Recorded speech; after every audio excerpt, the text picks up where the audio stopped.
साला, जैसे ही मैं वापस देश लौटता हूँ उसी दिन प्लेन अचानक ब्लास्ट हो जाता है, जिस पर मैं जल्दी से पैराशूट पहनने ही वाला होता हूँ कि एक कमजोर सी दिखने वाली औरत अचानक मेरी तरफ दौड़कर मेरा बैग झटके से खींच लेती है। ये क्या कर रही है तू?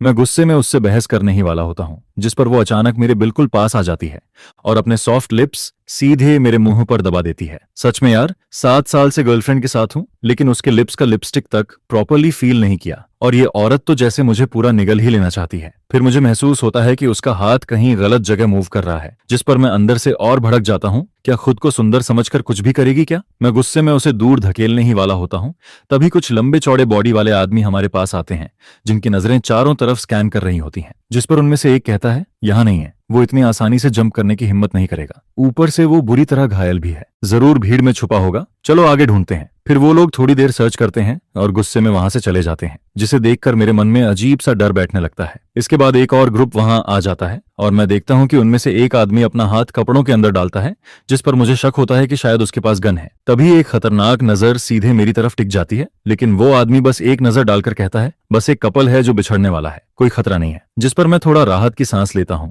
और उसी समय नोटिस करता हूं कि उस औरत का चेहरा पैराशूट से आधा छुपा हुआ है, जिससे उसकी आइडेंटिटी भी छुप जाती है। वो आदमी फिर कहता है, अगर इस बार हम फेल हुए तो ऊपर वाले हमें नहीं छोड़ेंगे, हमें और तेजी से ढूंढना होगा और ब्लैक ड्रैगन गैंग से पहले उसे पकड़ना होगा। ये सब सुनकर मुझे हंसी भी आती है। क्या अजीब लोग हैं इस प्लेन में, हर कोई किसी को ढूंढ रहा है और ये औरत अभी भी मुझे यूज कर रही है। मैं फिर उसे हटाने के लिए हाथ बढ़ाता हूं, लेकिन वो मेरा रिस्ट पकड़ लेती है और मेरा हाथ अपनी वेस्ट पर रख देती है। मैं चिढ़कर कहता हूं, तुम हो कौन? थोड़ा दूर रहो मुझसे। तभी वो धीमे से कहती है, प्लेन क्रैश होने वाला है, सुनाई नहीं दे रहा क्या? इतने में वो लीडर आदमी अचानक रुक जाता है और मेरी तरफ देखने लगता है, जिस पर उसका साथी कहता है, बॉस जल्दी चलना होगा, हमारे पास ज्यादा टाइम नहीं है, आप क्या देख रहे हैं? वो भी उसकी नजर फॉलो करता है, जिस पर मुझे एहसास होता है कि वो मुझे नहीं बल्कि उस औरत को देख रहे थे जो अब वहां से हट चुकी है। ये देखकर उनका ध्यान पूरी तरह उसकी तरफ चला जाता है और वो बॉस तुरंत अपनी पिस्टल निकालकर गोली चला देता है, जिस पर वो औरत तुरंत एक ब्लैंकेट उसकी तरफ फेंकती है और मुझे पकड़कर नीचे जंप कर जाती है। सब कुछ इतनी तेजी से होता है कि हवा में ही हमारा पैराशूट खुल जाता है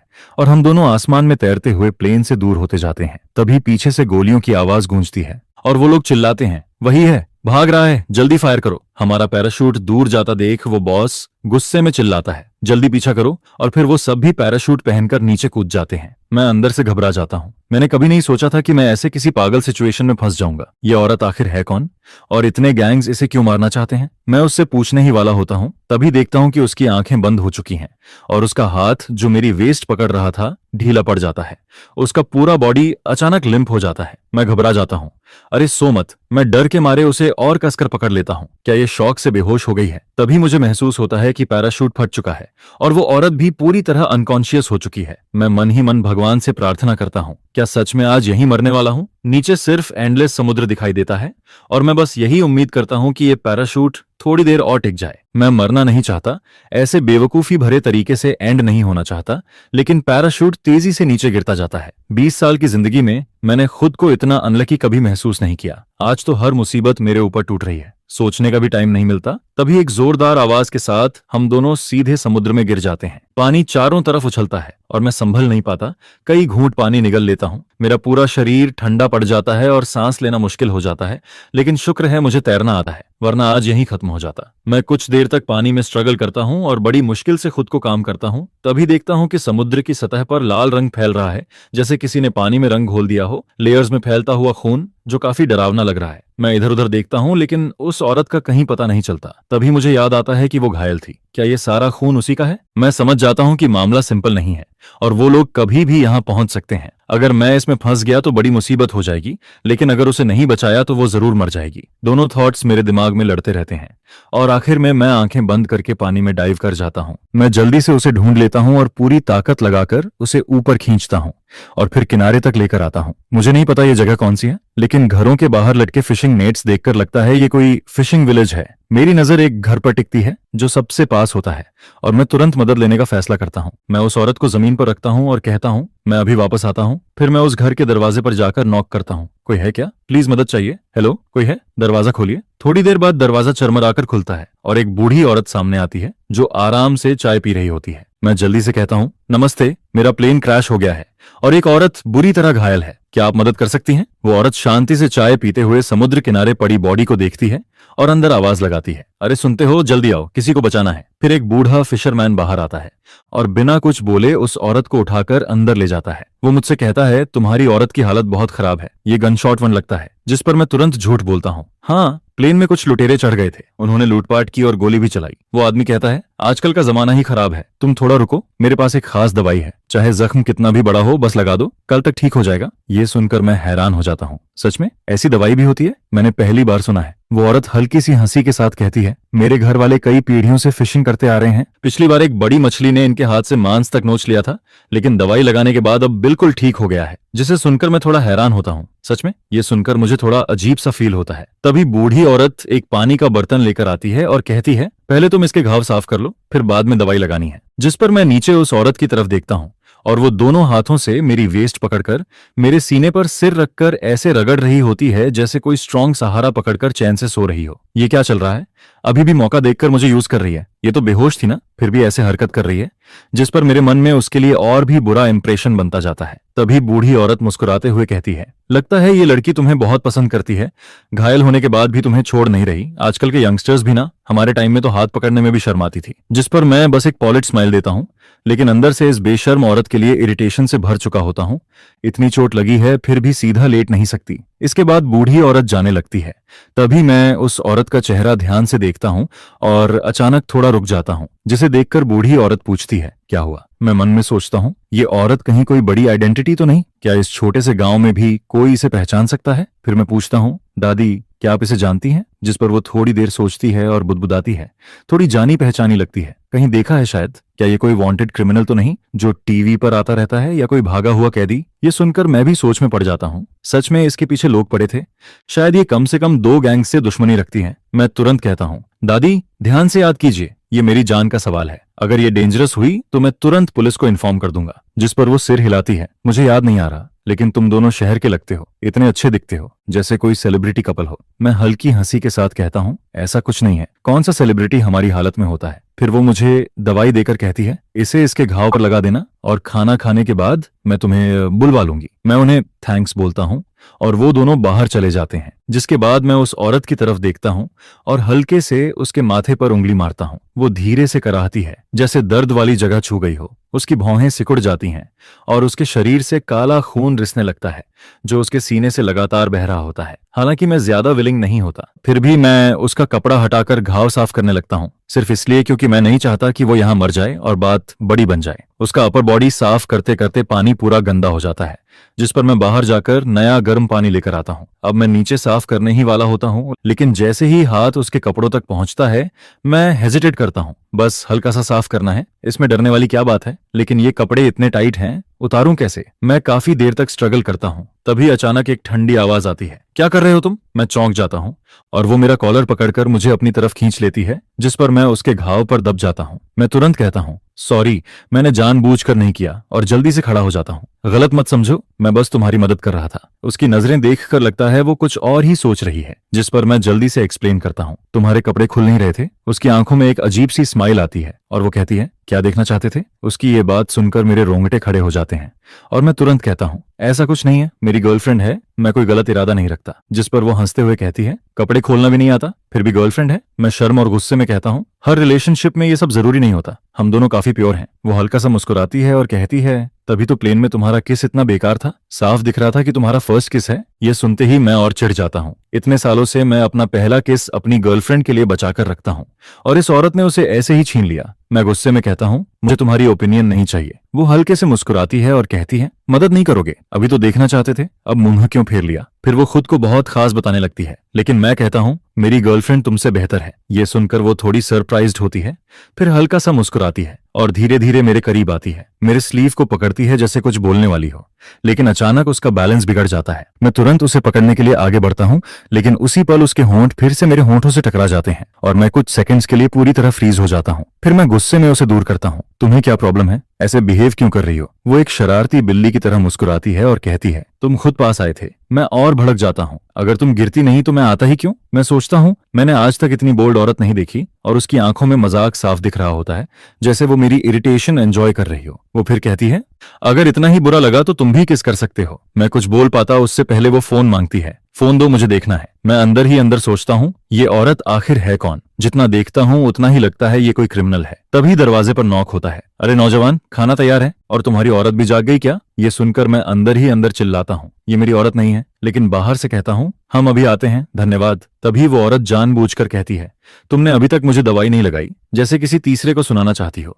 जिस पर मैं उसे घूर कर देखता हूँ, जैसे कहना चाहता हूँ, खुद भी तो लगा सकती हो। अरे नौजवान, इतना टाइम हो गया फिर भी तुमने अपनी लड़की को दवाई नहीं लगाई क्या? जल्दी करो वरना घाव और खराब हो जाएगा। पहले एंटीसेप्टिक से घाव साफ करना, फिर उसके बाद पाउडर डालना। मैं तुम दोनों को डिस्टर्ब नहीं करती, दवाई लगाकर बाहर खाना खाने आ जाना। ये कहकर वो दरवाजा बंद कर देती है। जिस पर मैं उस औरत को घूर कर देखता हूँ और वो हल्का सा मुस्कुराकर सिर हिला देती है, जैसे इस रिजल्ट से काफी सेटिस्फाइड हो। मैं अंदर ही अंदर दांत पीसता रहता हूँ। इसके बाद मैं आधी बोतल एंटीसेप्टिक उसके घाव पर डाल देता हूँ, जिससे हल्की जलन होती है, लेकिन वो बस हल्की सी कराहती है। सच में ये औरत काफी स्ट्रांग है। फिर मैं उसके घाव साफ करता हूँ, पाउडर डालता हूँ और धीरे धीरे बैंडेज बांध देता हूँ। ये सब खत्म होने के बाद हम दोनों कमरे से बाहर निकलते हैं। डाइनिंग एरिया में बूढ़ा कपल पहले से ही बैठा होता है, भूख से इंतजार करते हुए।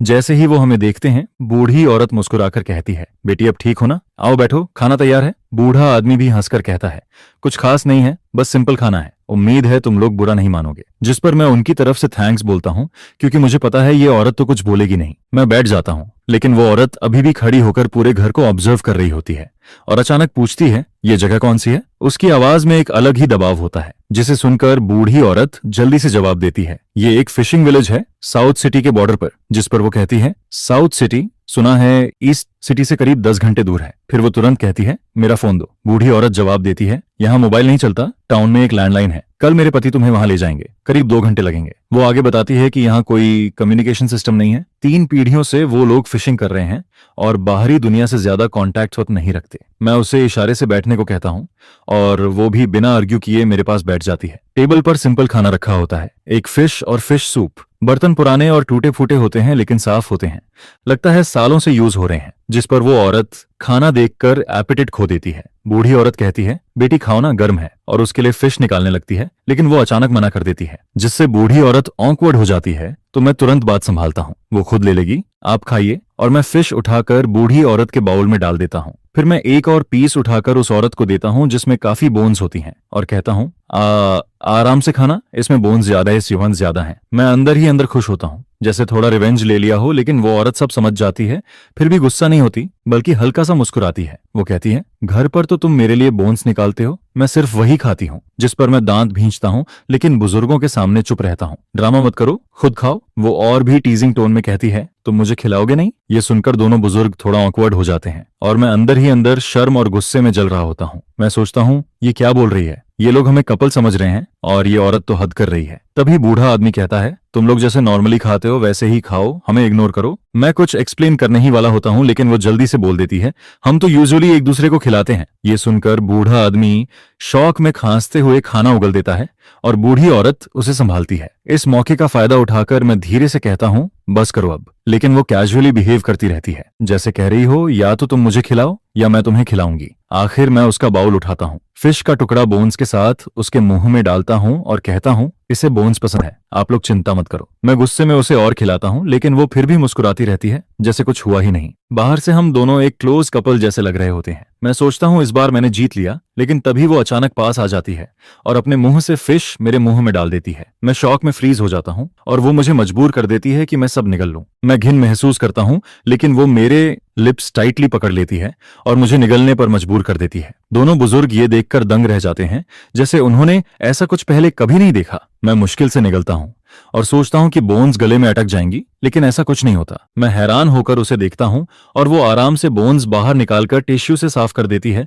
उसके एक्शंस काफी स्मूथ होते हैं। फिर वो कैजुअली पूछती है, खुद खाओगे या मैं खिलाऊं? मैं तुरंत बॉल पकड़ लेता हूँ, मैं खुद खाऊंगा, और उसकी तरफ देखना भी अवॉइड करता हूँ। इसके बाद मैं जल्दी जल्दी खाना खाने लगता हूँ और वो मुझे और परेशान नहीं करती। वो आराम से मुझे एक बड़ा सा मछली का टुकड़ा उठाकर देता है, जैसे आसपास कोई है ही नहीं, जिस पर वो बड़े आराम से उसके सारे कांटे भी निकाल देता है। धीरे खाओ। वो बिल्कुल एक स्ट्रिक्ट पेरेंट जैसा बिहेव करता है, जिसे देखकर मैं बस यही सोचती हूँ कि काश मैं जल्दी जल्दी खा पाती, जितना जल्दी हो सके उतना खा लूं, ताकि इस छोटी सी डेविल से दूर रह सकूं। और फिर ये खाना एक अजीब सी ऑकवर्ड फीलिंग के साथ खत्म होता है। इसके बाद बूढ़ा आदमी एक पुराना बॉक्स खोलता है और उसमें से कुछ पुराने रफ कपड़े निकालता है जो कई सालों से संभाल कर रखे गए थे। लड़के, तुम लोगों ने अभी तक नहाया नहीं है ना? ये कपड़े मैंने और मेरे हस्बैंड ने शादी के वक्त पहने थे, पहले इस्तेमाल हो चुके हैं। अगर तुम्हें बुरा ना लगे तो तुम दोनों पहन सकते हो। नहाने का पानी मैंने पहले से तैयार रखा है, बस उस कमरे में है। जिस पर मैं थोड़ा हेजिटेट करती हूँ और मना करने लगती हूँ। ऐसे कैसे ले सकते हैं? ये तो आपकी वेडिंग ड्रेस है, अब मैं इन्हें पहन भी नहीं सकती, बस याद के तौर पर रखे हैं। यहाँ इससे अच्छे कपड़े भी नहीं हैं,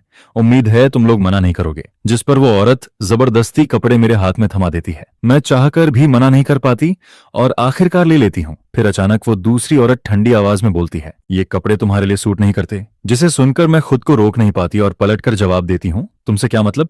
अगर इतना ही है तो कोई कोई बेहतर कपड़ा निकाल कर दे दो। जिस पर वो बिना झिझक तुरंत मान जाती है, जिसे देखकर मैं और आगे बढ़कर बोल देती हूँ, आज रात का खाना, दवाई और बाकी खर्चा सब तुम्हें 10 गुना वापस देना होगा। 10 गुना। जिस पर वो औरत बस शांति से जवाब देती है, ठीक है। ये सुनकर मैं अंदर से चौंक जाती हूँ, क्योंकि कोई भी नॉर्मल इंसान इतनी सी चीज के लिए 10 गुना पैसे नहीं देता। ये उतना वर्थ भी नहीं है। लेकिन ये औरत बिना सोचे मान जाती है, जिससे मुझे लगता है कहीं ये सच में पागल तो नहीं है। इसके बाद वो मेरी आंखों में सीधे देखती है और कहती है, अब मुझे फोन दे सकती हो ना? जैसे उसे सब कुछ पता हो। मैं तुरंत अपना बैग पकड़ लेती हूँ और शक भरी नजर से उसे देखती हूँ। तुम्हें कैसे पता कि मेरे पास फोन है? जिस पर वो आराम से बोलती है, प्लेन से कूदने से पहले तुमने उसे गिरने से बचाने के लिए बैग में डाला था और जिप भी बंद की थी। मुझसे कुछ छुप नहीं सकता। ये सुनकर मैं मजबूरी में फोन निकालकर उसे दे देती हूँ। वो तुरंत एक नंबर डायल करती है और कहती है, इस कॉल की एग्जैक्ट लोकेशन ट्रैक करो और कल मुझे लेने आना। उस वक्त उसके अंदर एक लीडर वाली वाइब साफ महसूस होती है, जिसे देखकर मेरी क्यूरियोसिटी और बढ़ जाती है। फिर वो जल्दी से कॉल खत्म करती है और मेरे फोन में अपना कॉन्टैक्ट सेव कर देती है। ये मेरा कॉन्टैक्ट है, तुमने मेरी जान बचाई है, जब भी तुम्हें मेरी जरूरत हो मुझसे कॉन्टैक्ट करना।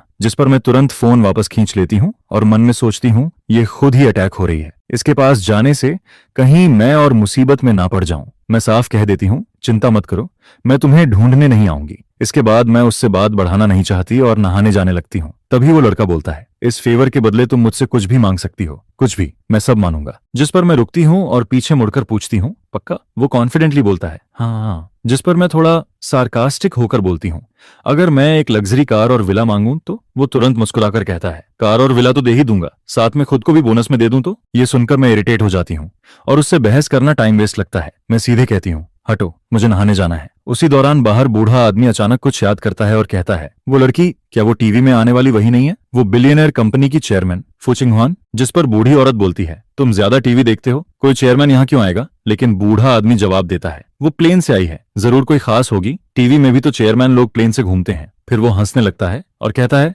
आजकल प्लेन में बहुत लोग ट्रैवल करते हैं, हम ही हैं जो बाहर नहीं निकले इतने सालों से। उनकी बातें खिड़की के बाहर तक सुनाई देती हैं। उधर नहाते वक्त मैं उस नाम को याद करती हूँ, फू चिंगहुआ। ये नाम कहीं सुना हुआ लगता है। मैं शैम्पू लेने के लिए हाथ बढ़ाती हूँ, तभी मेरी उंगलियां किसी हिलती हुई चीज को छूती हैं, जिस पर मेरा दिल जोर से धड़कने लगता है और मैं ऊपर देखती हूँ। अचानक मैं जोर से चीख पड़ती हूँ, जिसे सुनकर फू चिंगहुआन तुरंत अंदर आता है और बिना रुके बाथरूम का दरवाजा खोलकर अंदर घुस जाता है। मैं कोने में खड़ी हूँ, कपड़े अस्त व्यस्त हैं और हालत काफी खराब लग रही है। वो तुरंत आगे बढ़कर मेरे कंधे पर कपड़ा डालता है और काम आवाज में पूछता है, क्या हुआ? उसकी आंखें बिल्कुल स्टेडी हैं, जैसे कुछ हुआ ही ना हो, लेकिन मेरा शरीर पूरी तरह टेंस हो जाता है। मैं उसके कंधे को कसकर पकड़ लेती हूँ, नसें उभर आती हैं और डर से कांपती आवाज में बोलती हूँ, सांप। वो थोड़ा रुकता है, फिर हल्का सा मुस्कुराता है, तुम सांप से डरती हो? जल्दी यहां से निकलो। मैं ऑलमोस्ट आदेश देने वाले टोन में बोलती हूँ, इसे हटाओ, क्योंकि अभी अभी मैंने उसे छुआ था, जिससे मेरा पूरा शरीर सुन्न पड़ जाता है। बचपन से सांप मेरा सबसे बड़ा डर रहा है। तभी अचानक वो सांप दीवार से उड़कर खिड़की पर जा बैठता है, जिस पर मैं और डर जाती हूँ। चेहरा पूरी तरह सफेद पड़ जाता है और इंस्टिंक्टिवली पीछे हटने लगती हूँ। घबराहट में मैं उसका कंधा और जोर से पकड़ लेती हूँ, जिस पर वो हल्की सी दर्द भरी आवाज निकालता है। उसकी चेस्ट का घाव फिर से दब जाता है। वो धीरे से कहता है, हिलो मत, जितना डरोगी ये उतना पास आएगा। ये सुनकर मैं फ्रीज हो जाती हूँ, माथे पर पसीना आ जाता है और नर्वस होकर पूछती हूँ, ये जाएगा ना? वो कमरे को देखता है, थोड़ा परेशान होता है। तभी बाहर से बूढ़ा आदमी पूछता है, सब ठीक है ना? जिस पर वो दरवाजे के सामने खड़ा होकर कहता है, सब ठीक है, बस थोड़ा डर गई है। फिर वो मेरा हाथ पकड़कर मुझे बाहर ले आता है। हम वापस कमरे में आते हैं और वो मुझे बेड के पास बैठा देता है। वो हल्के से मुस्कुराकर कहता है, इतना डर लगता है क्या? लेकिन मैं ना खड़ी हो पा रही हूँ ना ठीक से बैठ पा रही हूँ। शरीर अभी भी कांप रहा है, दिमाग में बस वही सांप घूम रहा है। मेरे दोनों हाथ साइड में टिके हुए हैं। पीठ पूरी तरह स्टिफ है और मैं खुद को जबरदस्ती काम करने की कोशिश करती हूँ। मेरी इस तरह की टेंस हालत देखकर उसकी आंखें हल्का सा हिलती हैं, जिस पर वो अचानक फील करता है कि एक आदमी जो साफ साफ डर रहा है फिर भी खुद को संभाल रहा है और वीक नहीं दिखना चाहता, वो उसे अजीब तरह से अट्रैक्ट करने लगता है। वो कहता है, आज रात तुम बेड पर सो जाओ, जिस पर मैं सोचती हूँ कि अगर मैं अभी यहां से नहीं गई तो पता नहीं क्या कर बैठूंगी। मैं जाने लगती हूँ, तभी वो मुझे रोक कर कहता है, रुको। मैं डर के मारे दीवार पर रेंग रहे उस कीड़े को घूरती रहती हूँ, जिसकी स्लो मूवमेंट देखकर भी मेरी नजर हटती ही नहीं है। ये घर सच में अजीब है, हर जगह कुछ ना कुछ रेंगता रहता है, कहीं इंसेक्ट तो कहीं उड़ने वाले छोटे छोटे बग्स। जिस पर वो हंसकर कहता है, क्या तुम इंसेक्ट से भी डरती हो? तुम सच में आदमी हो भी या नहीं?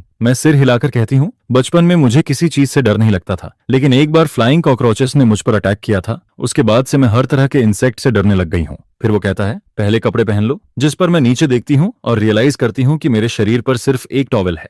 ये देखकर मैं और ऑकवर्ड फील करती हूँ और जल्दी जल्दी कपड़े पहन लेती हूँ। फिर वो कैजुअली बोलता है, अब तो तुम्हारा जी करता होगा कि खुद को खत्म कर लो, है ना? लेकिन वो मुझे मजाक नहीं उड़ा रहा होता और फिर आराम से आकर मेरे पास लेट जाता है। जिस पर मैं हैरान होकर पूछती हूँ, क्या तुम आज रात यहीं सोने वाले हो? वो सीधा जवाब देता है, और क्या? मैं हेजिटेंट होकर कहती हूँ, हम दोनों स्ट्रेंजर्स हैं, एक कमरे में साथ सोना, अगर किसी को पता चला तो तुम्हारी रेपुटेशन। जिस पर वो बीच में ही रोक देता है, टेंशन मत लो, मुझे तुम्हें कोई इंटरेस्ट नहीं है और वैसे भी मैं इंजर्ड हूँ, कुछ कर भी नहीं सकता। मैं सोच में पड़ जाती हूँ, बात तो सही है, लेकिन फिर भी मेरा गार्ड पूरी तरह डाउन नहीं होता। मेरे डाउटफुल एक्सप्रेशन को देखकर वो कहता है, अगर कॉकरोच आया तो मैं हेल्प कर दूंगा, मैं तुम्हारी तरह डरपोक नहीं हूँ। ये सुनकर मैं थोड़ा शांत होती हूँ, पूरा दिन थकी हुई भी हूँ, जिस पर धीरे धीरे मेरी सावधानी कम होती है और मैं लेट जाती हूँ। अगली सुबह तेज हवा खिड़की से टकराती है, टेप लगी खिड़की जोर जोर से हिलती है। या तो हवा बहुत तेज है या ये पुराना घर बहुत कमजोर हो चुका है। तभी छत की टाइल्स उड़कर नीचे गिरने लगती हैं, जिस पर जैसे जैसे एक लग्जरी प्लेन पास आता है, टाइल्स और तेजी से गिरने लगती हैं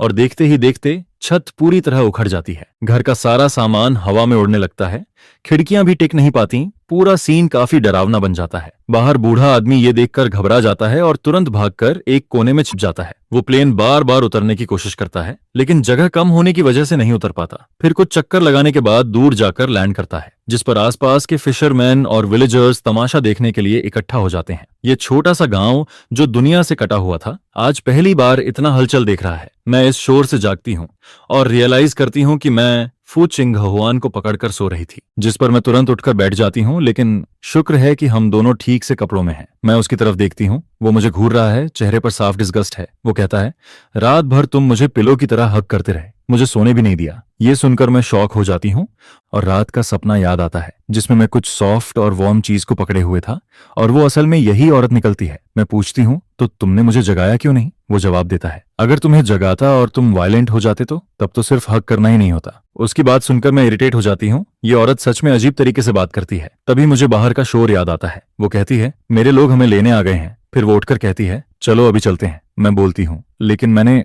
अभी तक ब्रश भी नहीं किया। जिस पर वो मना कर देती है और कहती है, मैं तुम्हें कहीं और ले जाऊंगी या तुम उस कॉकरोच वाले कमरे में जाना चाहते हो? कॉकरोच का नाम सुनते ही मैं तुरंत मना कर देता हूँ। मेरे पास कोई और ऑप्शन नहीं होता, इसलिए मैं उसके साथ बाहर निकलता हूँ। बाहर काफी लोग इकट्ठा हैं और थोड़ी दूरी पर एक प्राइवेट जेट खड़ा है जो बेहद लग्जूरियस दिख रहा है। उस पर एक स्पेशल लोगो बना है जो उसे और भी हाई क्लास बनाता है। मैं बचपन से लग्जरी में पला हूँ, हर तरह के प्लेन में बैठ चुका हूँ, लेकिन ये प्लेन ये तो उन सबसे भी कई गुना ज्यादा एक्सपेंसिव है, जिसकी कीमत अरबों में है। कहा जाता है कि इसके अंदर living area, work space, entertainment zone, rest area, bedroom सब कुछ मौजूद है। तभी एक वुमन प्लेन से उतरती है। उसका ऑरा देखकर लगता है जैसे कोई रिच हेयरेस हो, जिस पर वो मेरी तरफ बढ़ती है। होंठों पर हल्की सी स्माइल है। मैं मन में सोचता हूँ, क्या ये मेरी फैन है या मुझे पसंद करती है? इतनी दूर इस छोटे गांव में ये मुझे कैसे ढूंढ सकती है? अगर फैन नहीं है तो मुझे ऐसे क्यों देख रही है? मैं कंफ्यूज होकर सोचता हूँ, अगर ये प्रपोज कर दे तो मैं क्या जवाब दूंगा? मेरे पास ऑलरेडी गर्लफ्रेंड है। लेकिन तभी वो मेरे पास से गुजरकर सीधे फू चिंगहुआन के सामने पहुंच जाती है और झुककर कहती है, मिस, आखिरकार मैंने आपको ढूंढ लिया, मुझसे गलती हो गई। मुझे उम्मीद नहीं थी कि वो लोग प्लेन में ही अटैक कर देंगे। ये सुनकर मैं शॉक हो जाता हूँ। ये लड़की आखिर है कौन? फू चिंगहुआन शांत होकर पूछती है, सब पता चला? वो जवाब देती है, ब्लैक ड्रैगन गैंग और एक्सट्रीम ऑर्गेनाइजेशन के अलावा भी कुछ अननोन लोग थे, उन्होंने प्लेन के विंग्स को ब्लास्ट कर दिया था। फू चिंगहुआ पूछती है, टारगेट कौन था? जिस पर वो थोड़ी देर रुककर कहती है, टारगेट एक आदमी था, लेकिन अभी तक कंफर्म नहीं हो पाया। वो मुझे एक नजर देखती है, जैसे सोच रही हो कि मैं कौन हूँ जो उसकी मिस के इतना करीब खड़ा हूँ, क्योंकि उसकी मिस नॉर्मली किसी आदमी के करीब नहीं आती। चिंगुआ कुछ सोचने लगती है, फिर कहती है, इस घर को रिपेयर करवाओ। लैंडिंग के वक्त हमने इनकी छत तोड़ दी। जिस पर वो वूमन सिर झुकाकर हाँ कर देती है। वो आदमी तुरंत बोलता है, सबो नर्डिनेट अपनी गलती मानता है। जिस पर चिंगुआन पास खड़ी औरत से पूछती है, क्या तुम अपने हस्बैंड को जानती हो? ये सुनकर वो औरत शॉक में पड़ जाती है। उसके मुंह से एक शब्द भी नहीं निकलता है। दोनों की बातों से साफ लग रहा होता है कि ये औरत बिल्कुल भी सिंपल नहीं है। जिस पर पास खड़ी दूसरी वुमन भौहें सिकोड़कर बोलती है, हमारी मिस आपसे बात कर रही हैं। तब वो जल्दी से संभलती है और कहती है कि वो उन्हें एक नया फिशिंग यार्ड देकर कंपेंसेट करेगी। फुथान हुआन सब इंस्ट्रक्शंस देने के बाद मेरी तरफ देखती है, जिसे देखकर मैं सोच में पड़ जाता हूँ। मुझे लगा था वो कल रात की बात को मजाक समझेगी, लेकिन वो तो उसे सीरियसली ले रही है और मुझे समझ नहीं आता कि क्या जवाब दूं। फिर वो कामली बोलती है, रहने के लिए मैं इन्हें एक नया घर दिलवा दूंगी, और जो मेडिकल एक्सपेंस तुमने कहा था। जिस पर टीटी तुरंत एक चेक निकालती है 1 मिलियन युआन का और देने के लिए तैयार होती है। लेकिन तभी उसे कुछ याद आता है। वो पूछती है, मिस यहाँ आसपास कोई बैंक है जहां ये चेक कैश हो सके? क्योंकि अगर ये कपल चेक ले भी लेते हैं तो इतने दूर इलाके में उसे कैश करना मुश्किल है, और अगर कैश हो भी जाए तो इतने पैसे लेकर जाना भी रिस्की है। जिस पर फोथान हुआन बिना सोचे कहती है, तो कैश दे दो। इसके बाद TUIOUTIOUTI प्लेन से एक सूटकेस भरकर कैश लाती है और उस औरत के सामने रखती है। ये हमारी मिस की तरफ से है, कृपया एक्सेप्ट करें। औरत कांपते हाथों से सूटकेस खोलती है। अंदर नीटली रखे हुए ढेर सारे युआन के बंडल्स देखकर उसकी आंखें फटी रह जाती हैं और अगले ही पल वो शॉक में बेहोश हो जाती है। जिस बूढ़ा आदमी घबराकर उसे पकड़ता है, खुद भी सूटकेस के अंदर झांकता है और लगभग बेहोश होने लगता है, क्योंकि इतने पैसे उसने जिंदगी में कभी नहीं देखे। फिर फोथान हुआन आगे बढ़ती है और कहती है, मेरे साथ चलो। मैं जल्दी से उसके पीछे पीछे प्लेन में चढ़ जाता हूँ। अंदर आते ही मैं देखता हूँ कि केबिन में 8 बड़े सोफा लगे हैं। हर तरफ एडवांस्ड ऑडियो सिस्टम है, जिससे साफ पता चलता है कि ये टॉप लेवल लग्जरी जेट है। फिर वो आदेश देती है, इसे नहाने के लिए ले जाओ, और खुद बेडरूम के अंदर वाले बाथरूम में चली जाती है। जिस पर TTAITAI मुझे दूसरे बड़े बाथरूम की तरफ इशारा करते हुए कहती है, सर इस तरफ आइए। मैं उसके पीछे पीछे चलता हूँ और मन में सोचता हूँ कि फोथान हुआन आखिर है कौन, लेकिन फिर खुद ही सोचता हूँ कि जानने की जरूरत भी नहीं है। प्लेन से उतरते ही हम अलग हो जाएंगे, शायद फिर कभी मिलना भी ना हो। वो मुझे सारी चीजें दिखाती है। यहाँ पर्सनल केयर आइटम्स हैं, यहाँ कपड़े हैं और बाथरूम अंदर है, सब कुछ रेडी है। मैं हैरानी से उन कपड़ों को देखता हूँ और पूछता हूँ, ये सब मेरे लिए है? वो जवाब देती है, जी सर। जिस पर मैं हल्के सार्कास्टिक टोन में कहता हूँ, कपड़ों के साथ मेल अंडरवियर भी है। ये सोचकर ही अजीब लग रहा है। वो तुरंत समझ जाती है कि मैं क्या सोच रहा हूँ और जल्दी से एक्सप्लेन करती है, ऐसा नहीं है, मिस ने कल रात ही मैसेज में सब अरेंज करने को कहा था और ये सब आपकी साइज के हैं। ये सुनकर मेरे कान लाल हो जाते हैं। मैं सोचता हूँ, उसने कब मैसेज किया? मुझे तो कुछ पता ही नहीं चला। वो बताती है, रात 11 बजे। जिस पर मुझे याद आता है कि उस वक्त मैं सो चुका था, तो क्या उसने चुपके से मेरा फोन लेकर मैसेज किया? ये सोचकर मेरे अंदर गुस्सा और शर्म दोनों भर जाते हैं। कहीं उसने और कुछ तो नहीं देख लिया मेरे फोन में। फिर TUIOUTILIE बोलती है, अगर आपको कुछ चाहिए हो तो वॉल पर लगे कॉल सिस्टम को प्रेस कर सकते हैं। इतना कहकर वो बाहर चली जाती है। मैं नहाते हुए मन ही मन उसे गालियां देता रहता हूँ। उसने हिम्मत कैसे की मेरा फोन इस्तेमाल करने की। नहाने के बाद मैं बाहर आता हूँ तो देखता हूँ कि फोथान हुआन ऑलरेडी डाइनिंग टेबल पर बैठकर खाना खा रही है और उसके शरीर से एक फ्रेश खुशबू आ रही है। क्लीन ड्रेस में वो बिल्कुल अलग लग रही है और उसका स्टेक काटने का तरीका भी बेहद एलिगेंट है, जिससे साफ पता चलता है कि वो किसी नॉर्मल रिच फैमिली से नहीं है। मैं जैसे ही बैठता हूँ, वो कहती है, कल रात तुमने मेरी जान बचाई थी, इसके बदले मैं तुम्हें 10 मिलियन दूंगी। जिस पर मैं रुक जाता हूँ। ये बात मुझे अजीब लगती है। तभी TT तुरंत एक चेक लिखकर मेरे सामने रखती है। ये हमारी मिस की तरफ से है। मैं ठंडे स्वर में मना कर देता हूँ, जरूरत नहीं है, कल रात तो बस मैंने यूं ही मदद कर दी थी। लेकिन तभी फोथान हुआन बोलती है, इससे सर्विस फी समझ लो। ये सुनकर TOTO पूरी तरह शॉक्ड रह जाती है। क्या ये आदमी कल रात मिस के साथ था? उसके लिए ये बहुत बड़ा शौक होता है, क्योंकि उसकी मिस कभी किसी आदमी के पास नहीं आती। उसके सारे असिस्टेंट्स भी फीमेल हैं, यहाँ तक कि फैमिली भी उसे रिलेशनशिप के लिए मजबूर नहीं कर पाई। फिर भी ये आदमी समहाउ उसे अपने पास रहने पर मजबूर कर देता है। तभी मैं चेक उठाकर उसकी तरफ फेंक देता हूँ और कहता हूँ, ये फी तो मुझे तुम्हें देनी चाहिए। और फिर मैं अपनी पॉकेट से एक युआन का कॉइन निकालकर उसकी तरफ फेंक देता हूँ। कल रात तुमने अच्छा परफॉर्म किया, ये बोनस है। जिस पर TUIOU तुरंत रिएक्ट करती है। वो जल्दी से चेक और कॉइन दोनों पकड़ लेती है ताकि वो मिस के चेहरे पर ना लगे। फोथान हुआन मुझे एक अजीब सी नजर से देखती है। मैं हल्का सा गला साफ करके कहता हूँ, कल रात जो हुआ उसके बारे में किसी से मत कहना। वैसे भी हमारे बीच कुछ हुआ नहीं है और मेरी ऑलरेडी गर्लफ्रेंड है, इसलिए मिस थोड़ा मेरी सिचुएशन समझिए। ये सुनकर TUIOUTI पूरी तरह हैरान रह जाती है। उसकी मिस इतनी पावरफुल और रिच है, फिर भी ये आदमी उसे इग्नोर कर रहा है। वो मन ही मन सोचती है कि उसकी मिस लगातार कई सालों से रिचेस्ट लिस्ट में टॉप पर है। टैलेंट और ब्यूटी दोनों में परफेक्ट है, फिर भी ये आदमी उसे वैल्यू नहीं दे रहा। वो अंदर ही अंदर सोचती है, सर आपकी नजर सच में खराब है। चाहे आपको मिस की आइडेंटिटी ना पता हो, लेकिन इस प्लेन की लग्जरी देखकर ही समझ जाना चाहिए कि वो आपकी गर्लफ्रेंड से कहीं ज्यादा बेहतर है। फिर भी आप उसे इंप्रेस करने के बजाय उसे इंसल्ट कर रहे हैं। फोथान हुआन की आवाज अचानक बदल जाती है, जिससे उसका मूड समझ पाना मुश्किल हो जाता है। लेकिन टीयू टीयू समझ जाती है कि उसकी मिस अब सीरियसली इंटरेस्टेड हो चुकी है, जिस पर वो मन ही मन सोचती है, अब ये सिचुएशन और भी इंटरेस्टिंग होने वाली है। लेकिन मिस, तुम भी टॉम से जेलस मत हो, जिस पर नॉर्मली तुम्हें जो भी चाहिए होता है वो तो हैंड टर्न करने जितना इजी मिल जाता है। फिर चाहे सामने वाले की गर्लफ्रेंड हो या फिर वो शादीशुदा ही क्यों ना हो, तुम फिर भी उसे छीन कर अपने पास ला सकती हो। यह सुनकर मैं ठंडी हंसी हंसता हूँ, जिस पर कहता हूँ, फोतीथुर, आप मुझे कुछ ज्यादा ही हाई समझ रही हैं। बस फर्क इतना है कि मैं आपकी तरह कैजुअल नहीं हूँ। कैजुअल? यह सुनकर वो आदमी अपनी मिस को कैजुअल बोलता है क्या, जिस पर श्याओ श्याओ इतना गुस्सा होती है कि उसकी सांस तक अटकने लगती है। लेकिन फोतिन हुआ जरा भी गुस्सा नहीं होती है, बल्कि उल्टा हल्की मुस्कान के साथ बोलती है, सच में? जिसके बाद वो कहती है, पहले खाना खा लो, फिर मुझसे आर्ग्यू करने की ताकत भी आ जाएगी। मैं सामने रखे इस लग्जरी खाने में बिल्कुल इंटरेस्टेड नहीं होता हूँ, लेकिन फिर सोचता हूँ कि कल मैंने उसकी जान बचाई थी और उसने मुझे बार बार इरिटेट भी किया था, जिस पर उसका एक ब्रेकफास्ट खाना कोई बड़ी बात नहीं है। यह सोचकर मैं बिना फॉर्मल हुए खाना शुरू कर देता हूँ, जिस पर फो तिन्ह हुआन मुस्कुराते हुए मुझे देखती है और कैजुअली एक स्टेक काट कर मेरी प्लेट में रख देती है। ट्राई करो, टेस्ट ठीक है। लेकिन मैं फोर्क से उस स्टेक को साइड में हटा देता हूँ। मुझे किसी का लेफ्ट ओवर नहीं खाना है, मैं खुद कट कर सकता हूँ। यह देखकर श्याओ श्याओ पूरी तरह शॉक्ड हो जाती है, जिस पर वो सोचती है कि यह आदमी कितना अलग है, जो चाहे करता है, किसी की परवाह नहीं करता है, और तो और अपनी मिस को भी इग्नोर कर रहा है। बचपन से हो तियथुर के साथ रहने के बाद यह पहली बार है जब कोई उन्हें हवा की तरह ट्रीट कर रहा है, वरना पहले जितने भी आदमी उनके सामने आते थे सब बहुत पॉलिटली बिहेव करते थे, लेकिन यह आदमी सच में अलग नजर आता है। इसके बाद मैं ब्रेकफास्ट खत्म करता हूं और उसी समय प्लेन भी डोंगथान के सिविल एयरपोर्ट पर लैंड कर जाता है, जिस पर मैं कैजुअली बोलता हूं, फू तियथु, थैंक्स फॉर द हॉस्पिटैलिटी, फिर कभी मिलने की जरूरत नहीं है और उम्मीद करता हूं कि इस लाइफ में दोबारा मुलाकात ना हो। यह कहकर मैं सीधे प्लेन से उतरता हूं, एक टैक्सी पकड़ता हूं और वहां से निकल जाता हूं, जिस पर फोर्थ हान हुआ मेरी जाती हुई बैग को देखती रहती है, जैसे कुछ सोच रही हो, और उसके पास खड़ी श्याओ श्याओ धीरे से पूछती है, मिस, क्या हम घर वापस जाएं? जिस पर उसे साफ महसूस होता है कि मिस का मूड ठीक नहीं है। ऑफिस चलते हैं, फोथान हुआन हल्की डिसैप पॉइंटेड आवाज में कहती है, जिस पर श्याओ श्याओ धीरे से पूछती है, क्या आप उसका बैकग्राउंड चेक करवाना चाहती हैं? यह सुनकर फोथान हुआ उसे ठंडी नजर से देखती है, जैसे उसे अननेसेसरी बातों के लिए डांट रही हो। श्याओ श्याओ तुरंत डर जाती है और माफी मांगने ही वाली होती है, लेकिन तभी फोथान हुआ बोलती है, लगता है तुम मुझे अब अच्छी तरह समझने लगी हो। यह सुनकर श्याओ श्याओ उसके होंठों पर आई अजीब सी स्माइल को देखती है और उसका पूरा शरीर कांप जाता है, जिस पर उसे समझ नहीं आता कि खुश हो या डर जाए, क्योंकि यह पहली बार है जब मिस किसी आदमी के लिए ऐसा बिहेव कर रही है। और अभी थोड़ी देर पहले ही उसे ड्रॉप करने के लिए वो अपने विला एरिया के पास से गुजरते हुए भी नहीं रुकी थी, बल्कि खास तौर पर डोंगथान के सिविल एयरपोर्ट तक गई थी, सिर्फ इसलिए कि वो आसानी से टैक्सी ले सके, जो बिल्कुल भी लॉजिकल नहीं लगता है। और ये सब सिर्फ एक रात में हो गया था, जिस पर श्याओ श्याओ जल्दी से सिर झुकाकर कहती है, यस मिस, मैं अभी इन्वेस्टिगेशन शुरू करती हूँ।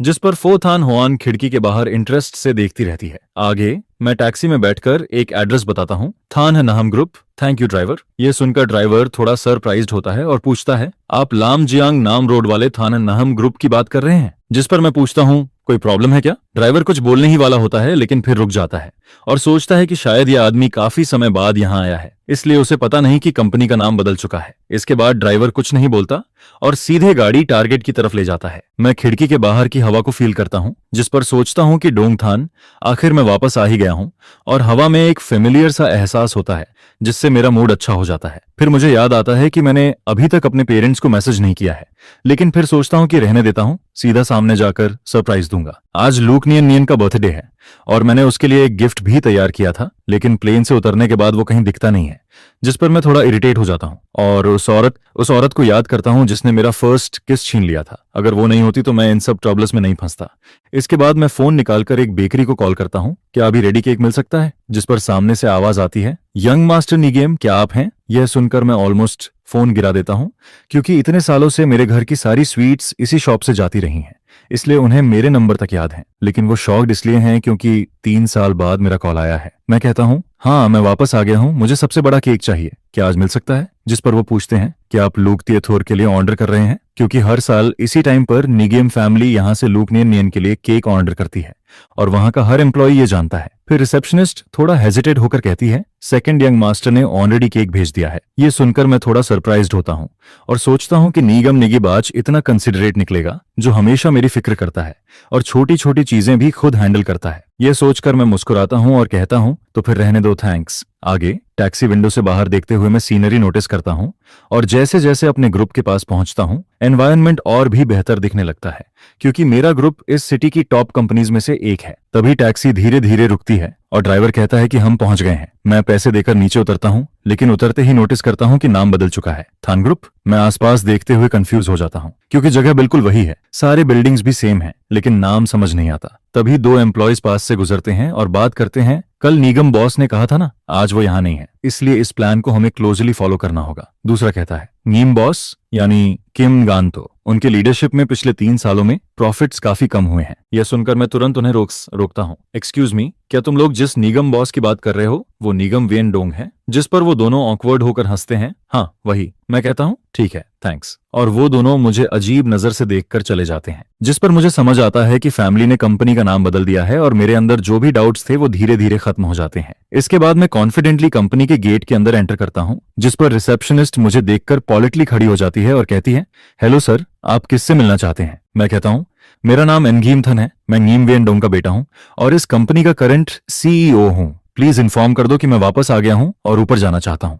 जैसे ही मैं अपनी बात खत्म करता हूँ, सामने वाली अचानक हंसने लगती है। अब उसके चेहरे से रिस्पेक्ट पूरी तरह गायब हो जाता है और उसकी जगह सीधा कंटेम्प्ट दिखने लगता है, जिस पर वो कहती है, सर क्या आप गलत जगह आ गए हैं? हमारे निगेम ग्रुप का सीईओ सिर्फ एक ही है, वो है निगेम वियन डोंग, और आप कह रहे हैं कि आप उनके बेटे हैं। उनके बेटे भी सिर्फ एक ही हैं, वो हैं नीम न्यटबक, जो अभी चेयरमैन है। झूठ बोलने से पहले थोड़ा रिसर्च कर लिया करो। यह सुनकर मैं पूरी तरह कंफ्यूज्ड रह जाता हूं, जिस पर सोचता हूं कि निगेम नहात बाद चेयरमैन भी बन गया है क्या?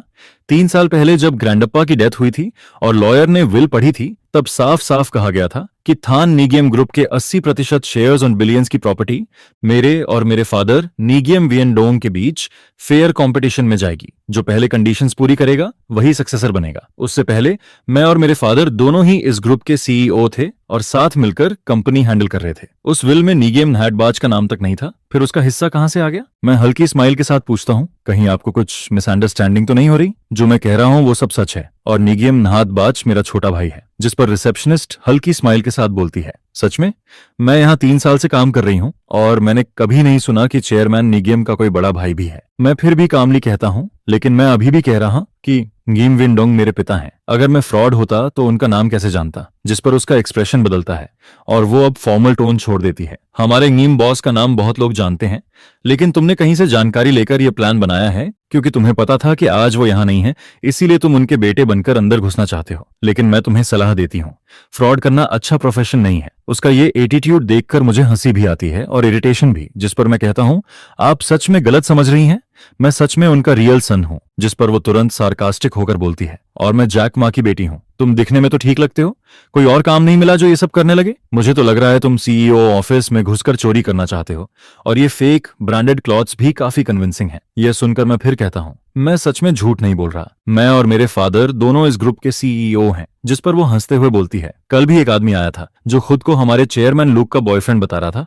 और आज तुम खुद को उनका बेटा बता रहे हो। ये तो और भी मजेदार है। यह सुनकर मैं थोड़ा रुकता हूँ और पूछता हूँ, तुम लूक निमनिम की बात कर रही हो? मैं सच में उसका बॉयफ्रेंड हूँ। यह सुनकर रिसेप्शनिस्ट आंखें घुमाती हैं जैसे बेहोश होने वाली हो, और मैं वांग सिकोंग की गर्लफ्रेंड हूँ। तुम सच में बहुत स्टबर्न हो, अगर अभी नहीं गए तो मैं सिक्योरिटी बुला लूंगी। मुझे समझ आ जाता है कि इससे बहस करना बेकार है, जिस पर मैं कामली कहता हूँ, ठीक है, आप फोन कनेक्ट कर दीजिए, मैं खुद निगेम बॉस से बात कर लूंगा, इससे सब क्लियर हो जाएगा। लेकिन वो गुस्से में बोलती है, अगर तुम ऐसे ही जिद करते रहे तो मैं सच में पुलिस बुला लूंगी। जल्दी निकलो यहाँ से, आज शुभ दिन है, बदकिस्मती मत फैलाओ। मैं पूछता हूँ, क्या खास दिन है आज? जिस पर वो कहती है, तुम्हें पता नहीं, आज हमारी फ्यूचर मैडम यानी चेयरमैन लूक का बर्थडे है और सारे हाई लेवल लीडर्स अभी रूफटॉप गार्डन में उन्हें विश करने गए हैं। तुम यहाँ टाइम वेस्ट करने से अच्छा है वहां जाओ और असली यंग मास्टर को देखो। यह सुनकर मुझे समझ आता है कि इससे बात करना टाइम वेस्ट है, जिस पर मैं तुरंत एक टैक्सी लेता हूँ। और अंदर ही अंदर इरिटेट भी होता हूं और हंस भी रहा होता हूं कि ये रिसेप्शनिस्ट ओवर डेडिकेटेड है या बस लोगों को परेशान करती है। इसके बाद मैं फोन निकालकर अपने पेरेंट्स को कॉल करता हूं, लेकिन कई बार ट्राई करने के बाद भी कोई कॉल नहीं उठाता। फिर मैं अपने भाई और लूक निम निम को कॉल करता हूं, लेकिन चारों में से कोई भी फोन नहीं उठाता। जिस पर मैं ड्राइवर से पूछता हूं थान नहम ग्रुप का नाम बदलकर थानथच ग्रुप कब हो गया। ड्राइवर कहता है मुझे नहीं पता, मैं 2 साल से यहां हूं और हमेशा से इसका नाम थान थच ग्रुप ही सुना है। मैं सिर हिलाता हूं और कुछ नहीं पूछता। इसके बाद मैं डोंगथान के सबसे बड़े होटल पहुंचता हूं और रूफटॉप गार्डन की तरफ जाता हूं, लेकिन इनविटेशन न होने की वजह से 2 गार्ड्स मुझे रोक देते हैं। मैं जितना भी समझाने की कोशिश करता हूं वो बिल्कुल नहीं मानते। चलो यहां से, ड्रामा मत करो। मैं कहता हूं मैं सच में निगियम वियेंडोंग का बेटा हूं। जिस पर वो कहते हैं अगर नहीं गए तो हम फोर्स यूज करेंगे। तभी पीछे से एक फैमिलियर वॉइस आती है, अरे ये तो गिथन है ना। मैं पीछे मुड़कर देखता हूं तो सामने थच हाउ खड़ा होता है। 3 साल बाद भी वो पहले से ज्यादा स्मार्ट दिखता है। गार्ड्स उसे देखते ही रिस्पेक्टफुली ग्रीट करते हैं, लेकिन वो उन्हें इग्नोर करके सीधे मेरी तरफ देखता है। कब वापस आया? मेरी फ्लर्ट सिस्टर ने तो कुछ बताया ही नहीं। 2 दिन पहले वो ग्रैंडपा से बात करते हुए तुम्हारा एग्जाम्पल दे रही थी। मैं ऑकवर्ड होकर कहता हूँ हाँ भाई प्लीज मजाक मत करो, बचपन से आप मुझे टीज करते आए हो। वो हंसते हुए कहता है ये मजाक नहीं है, मेरी सिस्टर 3 साल से तुम्हारे पीछे है, तुमने उसका रिकॉर्ड तोड़ दिया है, तुम सबसे मुश्किल टारगेट हो। इसके बाद वो मेरे शोल्डर पर हाथ रखता है, जिस पर मैं कहता हूँ हाँ भाई आप सही समय पर आए हो, ये लोग मेरी आइडेंटिटी पर बिलीव नहीं कर रहे, प्लीज कंफर्म कर दो। वो अपनी ठुड्डी छूते हुए कहता है मुझे क्या मिलेगा। मैं तुरंत कहता हूँ मैं आप पर एक फेवर ओवे करता हूँ, आगे कभी भी जरूरत हो मैं पूरा करूंगा। यह सुनकर वो गार्ड से कहता है अब समझ गए ना, हट जाओ। गार्ड्स तुरंत रास्ता छोड़ देते हैं और मैं अंदर जाने लगता हूँ, लेकिन तभी थैक हाउ पीछे से बोलता है लेकिन आज तुम गलत टाइम पर आए हो। मैं रुककर पूछता हूँ क्या मतलब? वो हल्की स्माइल के साथ कहता है आज एक इंटरेस्टिंग शो होने वाला है और मैं तो गॉसिप मिस नहीं करता, लेकिन अगर शो छोटा होता तो मैं आता ही नहीं। मैं उसकी बात समझ नहीं पाता। तभी अचानक हॉल की लाइट्स बंद हो जाती हैं और सिर्फ स्टेज पर स्पॉटलाइट पड़ती है, जिस पर निगियम वियेंडोंग स्टेज पर खड़ा हंस रहा होता है और कहता है आज मैं अपने बेटे की शादी की खुशखबरी अनाउंस करना चाहता हूँ। यह सुनकर पूरा हॉल शांत हो जाता है। सभी लोग सांस रोककर खड़े रहते हैं, जैसे 2 बड़े ग्रुप्स का मर्जर होने वाला हो, और हर कोई हैरान होता है ये कब हुआ। हल्का सा म्यूजिक बजता है, जिस पर मुझे थोड़ा कंफ्यूजन होता है और साथ ही क्यूरियोसिटी भी होती है कि डैड मेरी और लूक निम निम की शादी अनाउंस क्यों करना चाहते हैं बिना मुझसे डिस्कस किए। आइए हम गिम फैमिली की future daughter in law look नियम नियम को स्टेज पर इनवाइट करते हैं। यह कहते ही नियम वियेंडोंग खुद सबसे पहले क्लैप करता है, जिस पर मैं भी नीचे खड़े होकर क्लैप करता हूँ। 3 साल बाद लूक निम निम पहले से काफी स्लिम लगती है।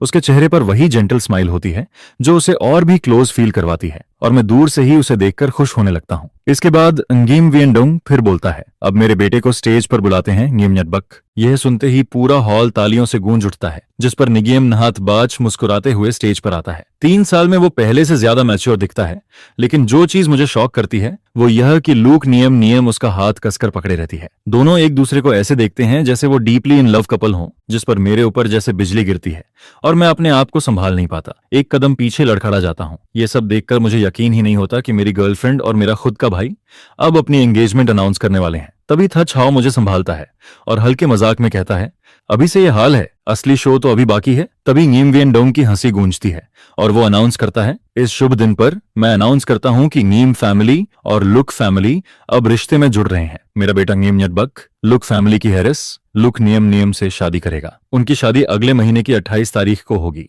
आज सिर्फ थाना निगरीम ग्रुप और लूक ग्रुप के 3 साल के मर्जर का सेलिब्रेशन नहीं है, बल्कि निगरीम निगरीम का बर्थडे भी है और साथ ही उनकी एंगेजमेंट पार्टी भी है। एंगेजमेंट पार्टी, ये 3 शब्द मेरे लिए जोरदार झटका बन जाते हैं, जिस पर मेरा दिमाग सुन्न होने लगता है और दिल में एक अजीब सा दर्द उठता है। 8 साल से जिसे मैं प्यार करता था वो अब मेरे ही भाई से एंगेजमेंट करने जा रही है, जिस पर मुझे समझ नहीं आता कि यह सब कैसे पॉसिबल है। लेकिन तभी गिम वियेंडोंग आगे बोलता है इस खुशी के मौके पर मुझे एक दुखद खबर भी देनी है। मेरा बड़ा बेटा नीमथन कल जिस फ्लाइट में था वो दुर्घटनाग्रस्त हो गई है और आज से मेरा सिर्फ एक ही बेटा है, निगियम नहातबाच। क्योंकि नीमथन अब नहीं रहा, इसलिए उसका इनहेरिटेंस राइट भी खत्म हो गया है और अब कंपनी की जिम्मेदारी नटबक और नियम नियम संभालेंगे। यह सुनते ही पूरा हॉल शॉक में चला जाता है और सब लोग चुपचाप मेरे लिए सिंपैथी फील करते हैं, लेकिन साथ ही चोरी छुपे निगियम नीतबाच और लूक नीम नीम को देखते हैं जैसे फ्यूचर रूलर्स को जज कर रहे हों। मैं ये सब सुनकर अंदर से टूट जाता हूं, जिस पर सोचता हूं कि डैड ने मेरी मौत इतनी जल्दी एक्सेप्ट कर ली जैसे मेरी कोई वैल्यू ही नहीं थी, और अगर मैं सच में मर भी जाता तो क्या वो मुझे ढूंढते भी नहीं। इसके बाद वो कैजुअली बोलता है 3 साल पहले मैंने नीमथन को बाहर भेजा था ताकि वो फ्रेग्रेंस टेक्नोलॉजी सीखे और वापस आकर कंपनी संभाले, लेकिन किस्मत को कुछ और ही मंजूर था। खैर आज खुशी का दिन है, उसके बारे में बात नहीं करते, से सब लोग ड्रिंक उठाइए और सेलिब्रेट कीजिए। यह कहकर वो ग्लास उठाता है और पूरा हॉल भी उसके साथ चीयर्स करता है, जिस पर मेरा दिल जैसे चीयर दिया जाता है। मैं स्टेज पर खड़े उस आदमी को देखता हूँ और यकीन नहीं कर पाता कि वो मेरा ही पिता है। इसके बाद लूक निम आगे आती है और सॉफ्टली बोलती है, डैड, अब आपके पास मैं और नहात बाज हैं। हम दोनों आपका ख्याल रखेंगे, आप दुखी मत होइए। फिर नीमन्यट बच भी कहता है, हाँ डैड, आपने एक बेटा खोया है लेकिन एक बेटी पाई है, सब कुछ बैलेंस हो जाता है। दोनों उसके दोनों तरफ खड़े होकर उसे सपोर्ट करते हैं, जिस पर निगिम वियन डोंग खुश होकर उनके कंधे थपथपाता है। फिर वो कहता है, आज यहाँ लाम ग्रुप और वान होई ग्रुप के लीडर्स भी आए हैं, चलो तुम दोनों को उनसे मिलवाता हूँ। और वान अन, तुम भी आ जाओ, आगे बच्चों की जिम्मेदारी तुम्हें ज्यादा संभालनी होगी। जिस पर स्टेप मदर ट्यूंग वैन आना हंसते हुए कहती है, बिल्कुल, चाहे ये मेरे रियल बच्चे ना हो, लेकिन मैं इनका पूरा ख्याल रखूंगी। यह देखकर मैं खुद को पूरी तरह आउटसाइडर फील करता हूँ, जिस पर मेरे हाथ कांपने लगते हैं और मुझे यकीन नहीं होता कि सिर्फ 3 साल में सब कुछ इतना बदल गया है। इसके बाद वो चारों हंसते हुए बाकी गेस्ट से मिलने जाते हैं और फिर खाने की टेबल की तरफ बढ़ते हैं। तभी मैं आगे बढ़कर बोलता हूँ, इतने खुश क्यों हो सब, क्या इंटरेस्टिंग हुआ है? मेरी आवाज सुनते ही उन चारों के चेहरे बदल जाते हैं और गिमन्यट बच शॉक होकर मुझे देखता है। भैया, आप वापस आ गए? मैं ठंडी नजर से कहता हूँ, क्यों, मुझे नहीं आना चाहिए था? वो घबरा कर कहता है, आप मरे नहीं? मैं तंज कसते हुए कहता हूँ, तुम चाहते थे कि मैं मर जाऊं? वो हड़बड़ाकर बोलता है, नहीं, ऐसा नहीं है। उसी वक्त नीम वियन डोंग भी शॉक्ड होकर कहता है, नीमथन, तुम्हारी फ्लाइट क्रैश हो गई थी, न्यूज में आया था कि कोई भी नहीं बचा। मैं ठंडी हंसी हंसता हूँ, तो आपने मुझे ढूंढने की कोशिश भी नहीं की, सीधा मेरी मौत अनाउंस कर दी? मैं अपने इमोशंस कंट्रोल नहीं कर पाता, क्योंकि मेरा खुद का पिता मेरी मौत को इतनी आसानी से एक्सेप्ट कर लेता है। तभी स्टेप मदर हंसते हुए सिचुएशन संभालने की कोशिश करती है, थान, तुम भी ना, अगर बच गए थे तो एक कॉल कर देते, हमें पता है हम चारों कितने परेशान थे, पूरी रात सो नहीं पाए। मैं उसकी तरफ देखकर कहता हूँ, सच में? मुझे तो आप सब काफी खुश दिख रहे हो, बिल्कुल भी नहीं लग रहा कि आपने नींद खोई है। फिर मैं सीधे उनकी आंखों में देखते हुए कहता हूँ, या फिर आप सब खुश थे कि अब मेरी प्रॉपर्टी इनहेरिट कर सकते हो? ये सुनते ही नीम वियन डोंग गुस्से में चिल्लाता है, गिमथन, अपनी माँ से ऐसे बात करते हैं? मुझे पता है नटबच और नीम की बात तुम्हारे लिए शौक है, लेकिन यहाँ इतने गेस्ट्स हैं, तुम्हें फैमिली की रेपुटेशन का ध्यान रखना चाहिए, ये चाइल्डिश बिहेवियर बंद करो। मैं गुस्से में कहता हूँ, और मेरी रिस्पेक्ट का क्या, उसका ध्यान कौन रखेगा? फिर मैं लूक निम की तरफ देखकर कहता हूँ, मैंने तुम्हें बहुत इंपॉर्टेंस दी, अगर तुम मुझे एक प्रॉपर एक्सप्लेनेशन दे देती तो शायद मैं फॉरगिव कर देता, लेकिन तुम्हें जरा भी गिल्ट नहीं है। जिस पर वो धीरे से कहती है, थान, ये मेरी गलती है, मैं सच बताने से डरती थी क्योंकि मुझे लगा तुम ऐसे ही रिएक्ट करोगे। मैं गुस्से में बोलता हूँ, रिएक्ट? मुझे मेरे अपने लोगों ने बिट्रे किया है और मैं चुप रहूं? अगर इन 8 सालों में एक दिन भी तुमने सच बोल दिया होता तो आज ये हालत नहीं होती। वो एक तरफ मुझसे प्यार करने की बात करती है, जिस पर दूसरी तरफ वो छुप कर मेरे ही छोटे भाई के साथ डेट पर जाती है। लुक निम, क्या यही तुम्हारा लव है? मैं यहाँ तक बोलता हूँ तो गुस्सा भी आता है और दिल भी टूटता रहता है। कल तक वो मैसेज करके कह रहा था कि वो मुझसे प्यार करता है और फिर आज अचानक इतना रशलेस कैसे हो जाता है? जिस पर वो कैजुअली बोलती है, फीलिंग्स जैसी चीजों को कौन पहले से प्रेडिक्ट कर सकता है? इसके बाद टोंगन गोक अनह अपना शॉल ठीक करते हुए ऊपर से समझाने वाले टोन में कहती है, निम और नहात बाज अभी एक दूसरे से बहुत प्यार करते हैं, जिस पर क्या तुम सच में चीये को अकेला छोड़ सकते हो? फिर वो आगे कहती है, फैमिली की बात है, इसे बड़ा इशू बनाने से अच्छा है तुम दिल बड़ा रखकर उन्हें ब्लेस कर दो, आखिर सब अपने ही हैं। निम तुम्हें चुने या नहात बाज को, फर्क ही क्या पड़ता है? यह सुनकर मैं अंदर से फट पड़ता हूँ। फर्क पड़ता है, बहुत फर्क पड़ता है। नटबच अलग है और मैं अलग हूँ, मैं इस ग्रुप का फ्यूचर हेयर हूँ, क्या यह सच नहीं है? जिस पर वो तुरंत बोलते हैं, तुम्हें सुनाई नहीं दिया, अभी तुम्हारे फादर ने अनाउंस किया है, अब नहात बाज भी हेयर है। और फिर कैजुअली कहते हैं, तुम सही समय पर आए हो, निम प्रेग्नेंट है, नहात बाज बहुत बिजी है, तुम उसकी हेल्प कर दो। ये सुनते ही मैं वहीं लड़खड़ा जाता हूँ जैसे बिजली गिरती है, मेरा पूरा शरीर सुन्न पड़ जाता है। मैं कांपती आवाज में बोलता हूँ, तुम लोग, मैं सोच भी नहीं सकता था कि तुम लोग इतने नीचे गिर सकते हो, बच्चे तक की बात हो गई है। जिस पर अनगोन नटबच मुस्कुराते हुए बोलता है, भाई कुछ महीनों में मेरा बच्चा पैदा होने वाला है, तुम अंकल बनने वाले हो, खुश हो ना? और फिर उसकी आंखों में साफ दिखता है वो प्रोवोकिंग एटीट्यूड, जो देखकर मैं सब समझ जाता हूँ। फिर वो और आगे बढ़कर कहता है, भाई तुम तो बचपन से अब्रॉड पढ़े हो, इतने नॉलेजेबल हो, हमारे बच्चे का नाम तुम ही रख दो। जिस पर उसे पता होता है कि मैं अंदर से कितना टूट रहा हूँ, फिर भी वो जानबूझकर मेरे जख्मों पर नमक छिड़कता रहता है। जिस पर नीम वियन डोंग भी एग्री करता है, आइडिया अच्छा है, अगर तुम्हें अनकंफर्टेबल लगता है तो बच्चे को गॉडफादर मान लो, नाम भी तुम ही रख दो। यह सुनकर मैं हंसता हूँ, एक ठंडी हंसी के साथ, क्या ये मुझे चैरिटी दी जा रही है? अगर ये सब नहीं होता तो शायद मुझे कभी पता ही नहीं चलता कि मेरा अपना फैमिली इतना चीप हो सकता है। फिर मैं ठंडी आवाज में बोलता हूँ, ठीक है, इसका नाम नीमकिन ले रखते हैं, ताकि बड़ा होकर ये बच्चा तुम सबसे दूर ही रहे। यह सुनते ही तुंग नौकन जोर से चिल्लाती है, क्या तुम्हारी सारी अपब्रिंगिंग खत्म हो गई है? जिस पर मैं सीधा जवाब देता हूँ, पहले खुद को सिखाओ फिर मुझे सिखाना। इसके बाद मैं वाइन का ग्लास उठाता हूँ और नटबाज की तरफ बढ़ता हूँ। अगर तुम शादी करने वाले हो तो मुझे भी तुम्हें टोस्ट देना चाहिए, जिस पर वो अभी भी जेंटलमैन बनते हुए कहता है, मुझे खुशी है कि तुम सेफ वापस आ गए। हमारी शादी में तुम्हारा ब्लेसिंग चाहिए। मैं हंसते हुए बोलता हूँ, ठीक है, मैं विश करता हूँ कि तुम्हारा लाइनेज खत्म हो जाए, लेकिन तुम्हारे बच्चे बहुत हों। और ये बोलकर मैं सीधा वाइन उसके चेहरे पर फेंक देता हूँ। ये देखकर लुक निम निम गुस्से में बोलती है, अन्ना सिसिम थान, तुम हद पार कर रहे हो। चाहे कुछ भी हो, नाथबाज तुम्हारा भाई है, तुम ऐसा कैसे कर सकते हो? बिल्कुल भी मैनर्स नहीं है तुम्हें। जिस पर नीम वियन डोंग भी शॉक हो जाता है, लेकिन मुझे अपने एक्शन में कोई प्रॉब्लम नहीं लगती, बल्कि मैं एक और ग्लास उठाकर लुक नियम नियम के सामने जाता हूँ और बोलता हूँ, ये टोस्ट तुम्हारे लिए है। अब से लेकर मरने तक हम कभी एक दूसरे का चेहरा नहीं देखेंगे। और फिर मैं वो ग्लास भी उसकी तरफ फेंक देता हूँ। जिस पर तोंग और कन रोकने की कोशिश करती है, लेकिन देर हो चुकी होती है। रेड वाइन उसके चेहरे पर गिरता है और उसका मेकअप पूरी तरह खराब हो जाता है। ये सब देखकर मेरा दिल कसकर जकड़ जाता है। मेरा अपना फादर और मेरी गर्लफ्रेंड किसी और के लिए ऐसे कंसर्न दिखा रहे हैं। क्या ये वही लोग हैं जिन्हें मैं फैमिली मानता था? फिर मैं ग्लास जमीन पर फेंक देता हूँ और गुस्से से नीगेम वियन डोंग की तरफ देखते हुए कहता हूँ, हमारा रिलेशन भी इसी ग्लास की तरह है, जो एक बार टूट गया तो फिर कभी जुड़ नहीं सकता। आज से हमारा रिश्ता खत्म है। तुम अपनी राह चलो, मैं अपनी राह चलता हूँ। इसके बाद मैं ऐसे निकलता हूँ जैसे एक घायल अकेला वुल्फ। बाहर कब से तूफान चल रहा होता है और मैं सीधे उस बारिश में चला जाता हूँ जो मुझे अंदर तक ठंडा कर देती है, जैसे रियलिटी मुझे झकझोर रही हो। मैं जोर जोर से हंसता हूँ, एक दर्द भरी हंसी। मुझे अपनी ही एग्जिस्टेंस एक जोक लगती है। मैं हंसता भी हूँ, रोता भी हूँ। बारिश लगातार मुझे भिगोती रहती है और मैं उस दर्द से निकल नहीं पाता। इसी बीच कई गाड़ियां हॉर्न बजाती हैं। लोग चिल्लाते हैं, पागल है क्या, हट यहां से, गाड़ी गंदी मत कर, रास्ते से हट। जिस पर मैं और जोर से हंसने लगता हूं, जैसे पूरी तरह क्रेजी हो गया हूं। अचानक एक ब्लैक कार तेजी से मेरी तरफ आती है। मैं उसे पहचान लेता हूं।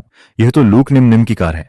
जिस पर मैं वहीं खड़ा रह जाता हूं। मन में सोचता हूं, क्या वो मुझे मनाने आई है? क्या उसे अपनी गलती का एहसास हो गया है? मैं सोचता रहता हूं, क्या मुझे उसे माफ करना चाहिए? 8 साल का ये रिश्ता, मेरी पूरी यूथ उससे जुड़ी हुई है। मैं उस मेमोरी को निकाल ही नहीं पाता। और फिर अगले ही पल वो कार सीधा मुझसे टकरा जाती है। मेरा दिमाग खाली हो जाता है तो वो मुझे मारना चाहता है। मेरी आंखें चौड़ी हो जाती हैं। मुझे यकीन नहीं होता। सिर्फ 100 युआन की वाइन के लिए वो खुद गाड़ी चलाकर मुझे मारने आता है। मैं हंसता हूं, लेकिन वो हंसी और भी दर्दनाक हो जाती है। मेरा शरीर जमीन पर गिर जाता है और मेरी कॉन्शियसनेस चली जाती है। बारिश लगातार मुझ पर गिरती रहती है। जमीन पर खून फैलता जाता है। तभी एक घबराई हुई आवाज आती है।